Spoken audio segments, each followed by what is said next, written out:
Qisqasi hozir bu yerga bitta fermer murojaat qilgan ekan. Bizda shunaqa baliqlarning o'limi soni ko'paydi degan ekan, murojaat qilgan ekan. Yo insdan bo'lmasa baliqni haligi suvni yuzasida suzib yurgan baliqlardan bir ikkitasini jo'natinglar deb so'ralgan ekan. Hozir shu fermerdan kelgan baliqlarni o'rganamiz deyaptilar.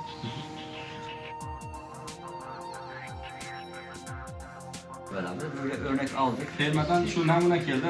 Bu baliqlar kelganida tirik edi. Fermerda shunaqa shikoyatlari bor. Ya'ni baliqlar yaxshi yemayapti, ichida o'lib qolyapti, suvni yuzasida suzib yuribdi degan shikoyatlari bor edi. Shunga asosan bizga Çalışacağız. Qisqacha hozir bunaqangi holatlarda nima qilamiz? O'zimiz vazifamiz nimadan iborat? Shuni tushuntirib bermoqchimiz. Avvalambor baliqni tashqi tomondan uni analizi, ya'ni ko'rib chiqamiz. Buning uchun baliqni tashqi fiziologiyasini yaxshi bilishimiz kerak bo'ladi. Ya'ni bu farel mi bo'ladi? Evet, alabalık. Misol uchun farel balig'ini tashqi ko'rinishi qanaqa bo'ladi, rangi qanaqa bo'ladi, umuman fiziologik tuzilishi qanaqa bo'ladi, yaxshi bilishimiz kerak bo'ladi. Özellikle buni süzgichlarni taglariga qaraymiz. bakteriyalar oluyor. Bakteriyal kasalliklarda süzgichlarda qonashlar bo'ladi. Baliqni sirti, ya'ni orqa tomonida qorayishlar kuzatiladi. Yersinyoz. Yersinyozis. Yersinyozis degan bakteriya shu kasallik haqida aytib o'tildi. Bu kasallikda shu baliq jabralarida va og'iz tomonlarida qizarishlar paydo bo'ladi.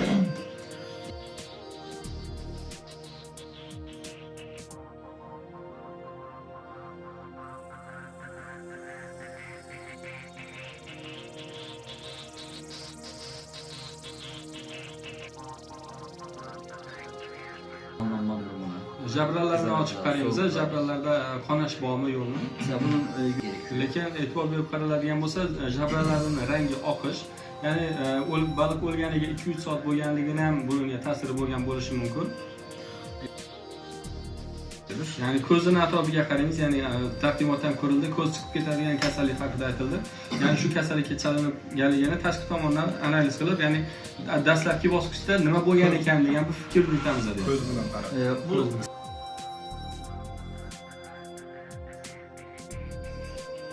Ushbu simptomlarni bir tomondan yozib ham boramiz. Ya'ni agar aniqlansa shu narsasi bor, bunisi toza, bunisi bor. daha sonra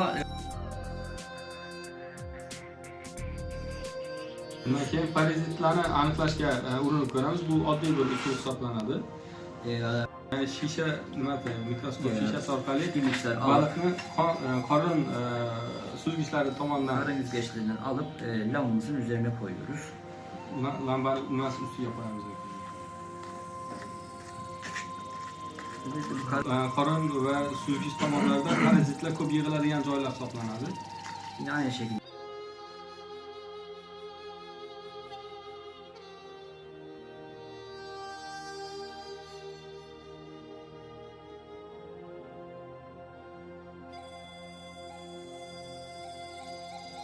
Nargi baliqdan ham namuna olamiz. Bu kuşu da al. Keyingi nima deydi, perifaraz nima sifatida baliqni tashqi suzgich jabrasini olamiz. Shuningdek, ba'zi parazit turlari bor, faqatgina qanotlarni suzgichda yashaydi yoki ba'zilari faqat terisida yashaydi, faqat yoki bo'lmasa jabrasida yashaydiganlari ham bor. Daha sonra bir hujayrali yoki ko'p ikki hujayrali parazitlar shu oddiy mikroskopda, ya'ni 100 yoki 200 barobar kattalashtirganda ko'rinadi.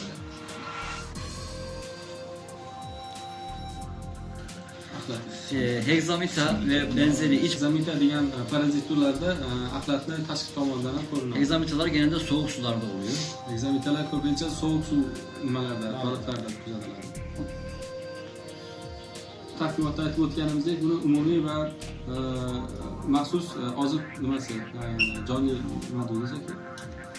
Ozuqa muhitida Biz kendi bu shunaqa shaklda tayyor sifatida olmaymiz. O'zimizda mavjud bo'lgan shu ozuqa nimalardan, miqdorlardan tayyorlaymiz o'zimiz qo'limiz bilan. Ozuqa miqdorlari 2 ga bo'linadi. biliyor. Misol uchun TSA degan tur nima deydi, ozuqa nimamiz bor. Bu umumiy ozuqa turi bo'lganligi uchun buni ichiga ozgina tuz qo'shamiz va natijada ham dengizda ham chuchuk suvlarda vujudga kelishi mumkin bo'lgan parazit yoki bakteriyalarni bu nima orqali suyuqlik ozuqa turi orqali aniqlashimiz mumkin. Misol uchun, ya'ni tuzli nimalarda dengizda o'sadigan baliqlardagi vibro kasalliklarni, viruslarni aniqlash uchun boshqacha moddalardan foydalanamiz. Misol, ya'ni yana dengiz baliqlaridagi nima deydi? Virusli kasalliklarni aniqlash uchun yana boshqa turdagi narsalar bor, lekin umumiy olib aytadigan bo'lsak, ikkiga bo'linadi. Ya'ni umumiy ozuqa turi va maxsus ozuqa turi sifatida ikkiga bo'linadi. Va undan keyin baliqni kesishni boshlaymiz. Spirtda bu. Bu spirt miydi hocam? Ne? Karıştı. Alkol atıyoruz. Hocam ana teshigini ustidan Balığı kesiyoruz. hocam shu kesilgan joydan to uzun chiziq bilan og'zigacha, bosh qismigacha boramiz. Daha sonra Kesilgan joyni baliqdan ajratib olishga olamiz.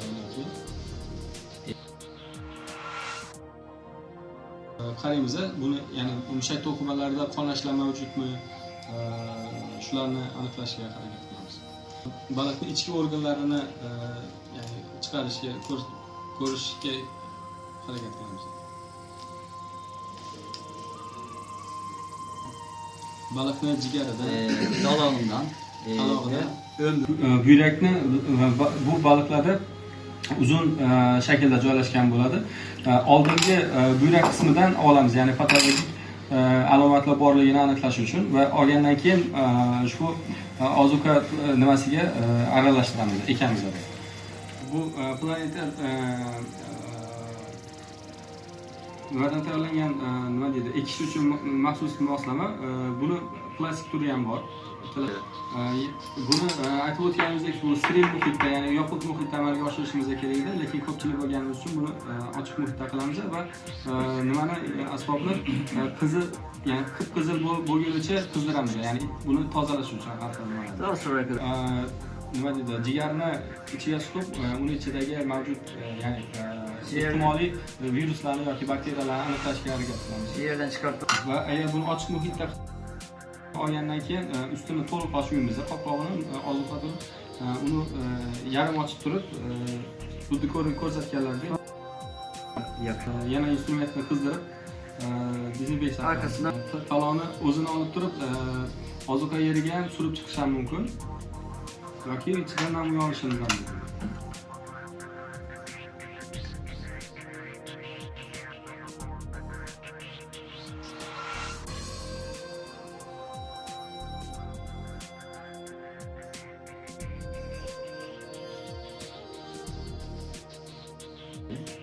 Buni ham xuddi shunaqa bir-birini, ya'ni moddalar bir-birini ustiga tegib ketmasligi kerak. Qolibdi-da. Namuna. daha sonra Qarshi kurashda aktiv bo'lganligi uchun oldingi qismidan olamiz. bakteriya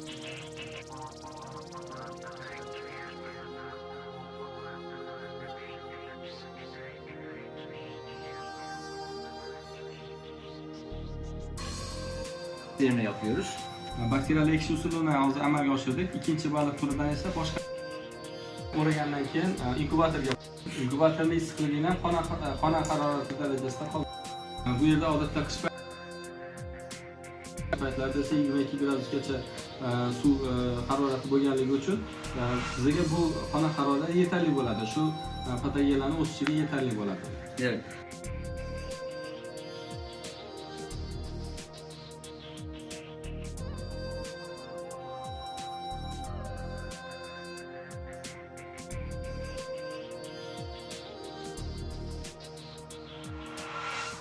Lekin virusli kasalliklarda bu murakkab bo'lganligi uchun buni 15 gradusda biz nima deydi, o'zgartirmasdan 15 gradusga olib kelib qo'yamiz.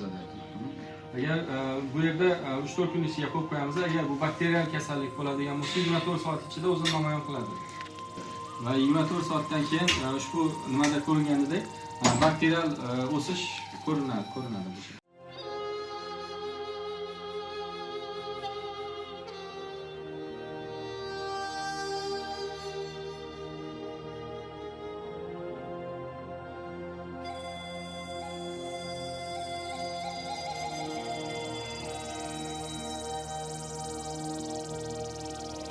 Ya'ni bu ko'rinib turganingizdek ikkiga bo'lish ham mumkin. Ya'ni bu ozuqa yerini ikki tomonga ajratib, ikkita baliqda ham ko'rish mumkin. Bundan keyin bu shaklda agar viruslar o'zini namoyon qilgandan keyin buni bir-biridan koloniyalar bir-biridan ajralmagan joyidan bitta olib turib, buni boshqa bir ozuqa joyiga joylashtiramiz. Farq qilmagan, bir-biriga juda o'xshash bo'lgan koloniyalar o'rtaga chiqadi. Bu ya'ni bundan keyingi murakkab jarayonlarda esa, ya'ni bu mikrobiologik tadqiqotlar bo'lishi mumkin yoki PCR testlar jarayonlari bo'lishi mumkin. Bularda asosan ikkinchi ozuqa yeridan olingan namunalardan foydalanamiz, birinchisidan emas. Bundan keyin baliq nima deydi, bakteriyani nomlaymiz, identifikatsiyasini qilamiz. Bu amaç Undan keyingi nimalarda bosqichlarda esa shu murakkab bo'lgan apparatlar bor. Yani ticari afiyle var yaptılar. Bu ticari afilelerine aldık. Tasarruf ko'rsatarkanlar. Yani bu jarayonda 25 yil kimyo modda bilan aralashtirib nima deydi, bakteriyani nomini aniqlashga harakat biyokimyasal diyoruz. Biyokimyoviy tahlillar ba'zan yetarlicha bo'lmasligi mumkin. Bizlar kutganlardan adashib qo'yish mumkin. Molekulyar tadqiqot o'tkazamiz. Bunda bizga PCR test apparati yordam beradi. Birinchi bo'lib bakteriya DNK'sini chiqaramiz. PCR chiqargandan keyin o'tkazib, ya'ni uni shu qaysi tur ekanligini nomini aniqlashga harakat qilamiz.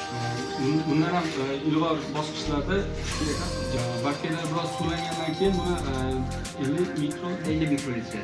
50 mikrolitre miqdorida shu nimalarga qo'yib chiqamiz. Chunki bu shundan keyin nima deydi, ekilgan nima 24 soat ichida shu ichidagi suyuqlik bilan ajralib ketib, uni rangiga kirishiga qarab, misol uchun moviy rangga kiradigan bo'lsa buni pozitiv deyiladi. Rastgele dedim ben ya. Mor renk. Eğer başka bir renge o'tadigan bo'lsa, buni negativ sifatida Burada farklı özellik var. har bitta hududda shu jarayongacha bo'lgan qism aslida fermerlarga qiziqmaslayaptilar. Hozirgi aytadigan joyimizda qiziq, ya'ni bu fermer nimani xohlaydi? Ya'ni shu kasallik aniqlangan ekan, nima dori bering, qancha miqdorda bering, shu savollar unga qiziq bo'ladi. Keyin antibiogrammadan o'tkazamiz, ya'ni bu Bakterimizi saf olarak aynı besiyerine ektikten sonra antibiyotik diskler var. Onları yerleştiriyoruz. Bu yerleştirdiğimiz diskler de civarda en fazla kullanılan çiftçinin elinde genelde olan antibiyotikler. İşte burada ne var? Eritromisin var, amoksisilin var, penisilin var ve trimetoprim sülfametoksidol var. Burada en fazla zon, yani temiz alan trimetoprim sülfametoksidolde olduğu için çiftçiye bunu öneriyoruz. Trimetoprim sülfametoksidol kullanmasını, ikinci etapta eritromisin kullanmasını, ama şu iki antibiyotiği kullanmamasını öneriyoruz. Yani bu yerde quduqqa ekilgan narsalardan ustiga antibiotik qo'yilib sinab ko'riladi. Ya'ni bunda yani fermer bizani bu hududlarda mavjud bo'lgan, topish oson bo'lgan dorilar, eritromitsin, pensilin, diğeri neydi? Amoksisilin ve yana ise klorfenikol vesaire. Klorfenikol kabi antibiotiklarni qo'yamiz va bulardan qaysi biri ko'proq, yani atrofli doirasi kengiga qarab shu dorini ularga tavsiya qilamiz. Evet. Başka söylemediğim mesela bir şey var mı? Çok biraz teknik tabii ki.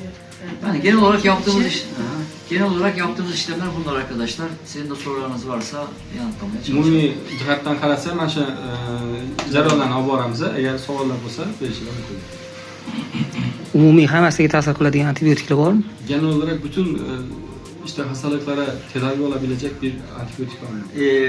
Bu yörede genel olarak gram negatif bakterilerde florfenikol, gram pozitif bakterilerde eritromisin öneriyoruz. Şu gram, yani bu hududumuzda da yaptılar gram negatifde florfenikol degan dori, ikincisi gram pozitif bakterilerde eritromisin. Gram pozitivlarda ise eritromitsin ishlatiladi.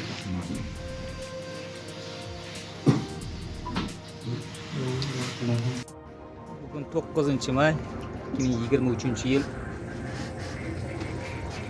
Qafas baliq xo'jaligida o'tirimiz. Tuya bo'g'iz suv ombori. Mana farel baliqlar hozir. Katta o'tgan sadokka oldi turimiz, mana sakrab turishibdi. Taqasidan 1-2 oz ko'rsatmalar so'ramoqchimiz. Mana hozir forel balig'i bilan boqishni boshlabsizlar. Tuya bo'g'iz son bor, o'zi issiq suv baliqlariga mo'ljallangan bo'lardi. Sizlar mana foreldan boshlabsizlar. Qanaqa baliqlarning holati endi? Bu tajribalar qanaqa o'tyapti? Tajribalar hozircha yaxshi o'tyapti. Endi tajriba maqsadi doimiy bo'lmaganligi uchun mavsumiy yetishtirish rejalashtirilgani uchun bu ham sinovdan o'tkazilyapti. Hozirda suvning harorati 20 gradus hozir. Forel baliqlar uchun o'zi optimal sharoit 18 bo'lsa-da, hozir baliqlar o'zini juda optimal sharoitda his qilyapti o'zini. Juda yaxshi his qilyapti. Oziqlanishi, ishtahalari yaxshi baliqda. Kislorod yetishmovchiliklari kuzatilmayapti hozircha. Bu forel baliqlar uchun 10 mg litr bo'lishi kerak. Undan kam sharoitda ham yashay oladi, faqat oziqlanmaydi xolos. Farqi shunda 7 mg gacha yashaydi bu forel baliq. Kislorod masalasida gaplashdik. Mana optimal kislorod miqdori necha bo'lishi kerak va hozirgi kunda sizlarda shu Toshkentdagizda necha bo'lib turibdi mana sadok ichida? Hozirgi vaqtda bizni uskunalarimiz yo'qligi uchun ilmiy ishlanmalar asosida ishlangan suvning gradusiga kislorodni bog'lab berilgan jadvallar mavjud. O'shalar hozircha shulardan qo'llab turibmiz hozir.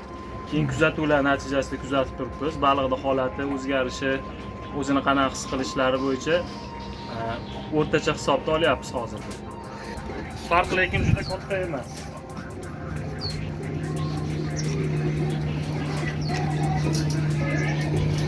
Mana baliqlarning holati sakra turibdi. Ba'zi birlarida hozir sezilmayapti, hammasini og'zi bekor, ha? Ba'zilari ochib suzyapti. Bir ikkitasini ko'zi sal pishganga o'xshaydi mana buni. Suv ham sal xiralashganga o'xshaydi. Tak. Sizlardan yana yangiliklar kutib qolamiz. Tajriba oxirida yana gaplashamiz.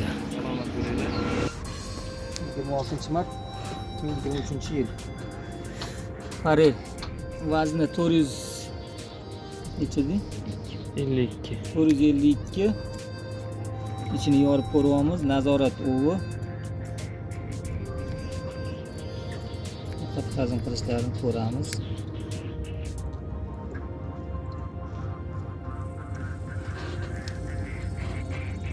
Bu nima bu? Rasmi? Yo'q. Nima-ku? Chegimi? Ana teshigini, shu ichi oxiri. Nimadir bo'lgan shu. Bunaqa bo'lishi kerak emas. Mana rangini ko'ryapsizmi? Yog'lilik darajasi yaxshi bo'lgan. To'g'ri.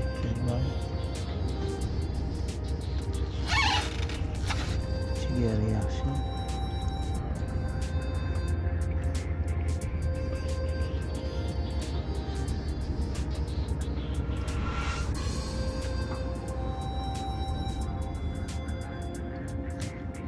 Biri yo'q. Ichki ketayotgan ekan.